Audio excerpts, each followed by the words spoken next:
সবাইকে নমস্কার জানিয়ে আমার ভিডিও শুরু করছি সতীশ ডেলি লাইফের একটি ভিডিওতে। সকলকে স্বাগত জানাই। সবাই কেমন আছো? আশা করি ভালোই আছো। তো এটা হচ্ছে মাদার্স ডের একটা রান্না নিয়ে চলে এসেছি। রান্নাটা নিশ্চয়ই বুঝতেই পারছো দেখে, এটা হচ্ছে এঁচোড়। তো মাদার্স ডেতে স্পেশাল কেন বলছি সেটা ভিডিওটা দেখতে থাকো, তাহলেই বুঝতে পারবে এটা স্পেশাল কেন। ফার্স্টে এঁচোড় আর আলুগুলোকে আমি সিদ্ধ করে নিয়েছি। সবাই জানো এভাবেই রান্না করে, একটু সামান্য তেল দিয়ে তার মধ্যে গোটা গরম মশলা, জয়িত্রী জায়ফলও আছে এর মধ্যে, জিরে ফোড়ন, শুকনো লঙ্কা ফোড়ন, তেজপাতা ফোড়ন দিয়ে তেলের মধ্যে পেঁয়াজ দিয়ে একটু সামান্য নুন আর একটু চিনি দিয়ে পেঁয়াজটাকে ভালো করে ভেজে নিয়েছি। ভাজার পরে এঁচোড় আর আলুগুলোকে দিয়েও একটু নুন আর হলুদ দিয়ে ভালো করে ভেজে নিয়েছি। এরপরে দেখো আমি কিছু রসুন ছুলে নিয়েছি, আর এই দেখো তুড়ি মেরে রসুন বেটেও নিলাম। তো রসুন বাটাটা হয়ে গেল একদিকে, আর এঁচোড় আর পেঁয়াজটা ভাজা হয়ে গেল।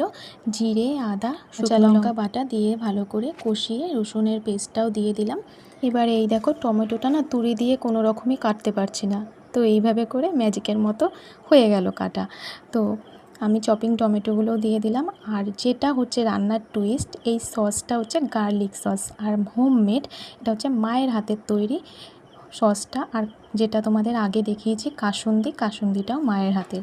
তো এটা দিয়েই রান্নায় কিছুটা হলেও মায়ের হাতের স্বাদ পেয়েছি, যেহেতু মার কাছে যেতে পারিনি মাদার্স ডেতে। তো মায়ের হাতের এই জিনিসগুলো অ্যাড করেই রান্নাটা একদম স্পেশাল বানিয়ে দিলাম। সত্যি দারুণ টেস্ট হয় কিন্তু এই জিনিসগুলো রান্নায় ব্যবহার করে। ভালোভাবে কষানো হয়ে গেলে আমি গরম জল দিয়ে দিয়েছি সামান্য, বেশি একটা গরম জল দেইনি। গরম জল দিয়ে ফুটিয়ে ঢাকা দিয়ে তারপরে আমি লাস্টে নামানোর আগে ঘি আর একটু গরম মশলা দিয়ে দিয়েছি।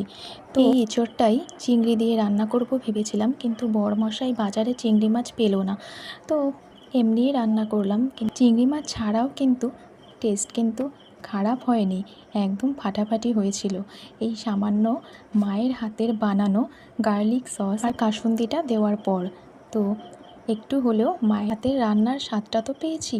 তো কেমন হয়েছে এঁচোড়টা দেখতে সেটা কিন্তু জানিও বন্ধুরা কমেন্টে। তোমরাও কিন্তু ট্রাই করতে পারো এই টিপস। বাড়িতে যদি গার্লিক সস থাকে আর কাসুন্দি থাকে, তাহলে কিন্তু যে কোনো পেঁয়াজ রসুনের রান্নায় দিতে পারো তুমি, খুব ভালো লাগবে খেতে। আর গার্লিক সসটা কিভাবে বানিয়েছি সেটা যদি জানতে চাও তাহলে আমাকে ইনবক্স করতে পারো, আমি বলে দেব। দেখা হচ্ছে পরবর্তী কোনো ভিডিওতে। আজকের মতো টাটা।